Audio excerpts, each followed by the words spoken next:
Magsasampa ng tinatawag na class suit ang mga pamilya ng 4 sa 5 namatay doon sa concert party sa Pasay noong Mayo 21.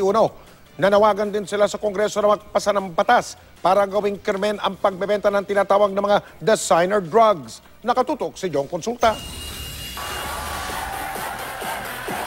Makalipas ang mahigit 2 linggo, nasa NBI ang magulang ng 3 sa 5 namatay sa Forever Summer Party sa Pasay. Kasama ang kanilang abogado, nagtungo sa tanggapan ng NBI Death Investigation Division ang pamilya nina Ariel Leal mula Baguio City, ang ina ni Ken Miyagawa at magulang ni Bianca Fontihon. Matapos ang halos 2 oras na closed-door meeting, nagpasya ang mga pamilya na magsampa ng class suit laban sa mga organizer ng event. If you host a party at home, and you invited people, the owner of the place must see to it that no untoward incident happened because you invite people inside. Actual damages, moral damages, the family suffer because of death. So those are the component ng civil liability. Of course, they have the confidence that they have justice for their children.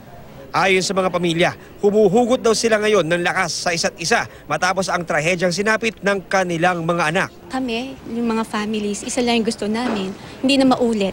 I mean, hindi lang sa families namin, but kahit kanino. Kasi hindi tama, maling-mali. Biktima talaga kasi nandun lang din ang mga anak namin para mag-enjoy. No? Siguro, kung wala naman sigurong nagdala ng drugs, wala nag-push, wala nagpumilit, hindi siguro mangyayari ito.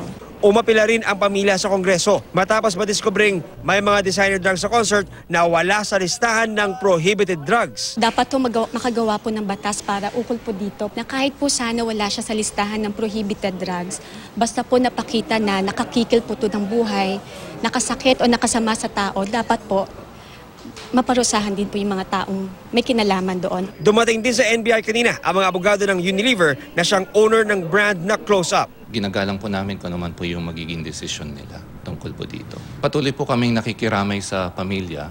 Alam po namin na mabigat po itong pinagdadaanan nila. So, gaya po na nabanggit po namin kanina, patuloy po kami makikipagtulungan sa mga kinaukulan. Sinisikap pa namin makuha ang panig ng mga organizers na activations, advertising at eventscape. John Consulta, Nakatutok, 24 Oras.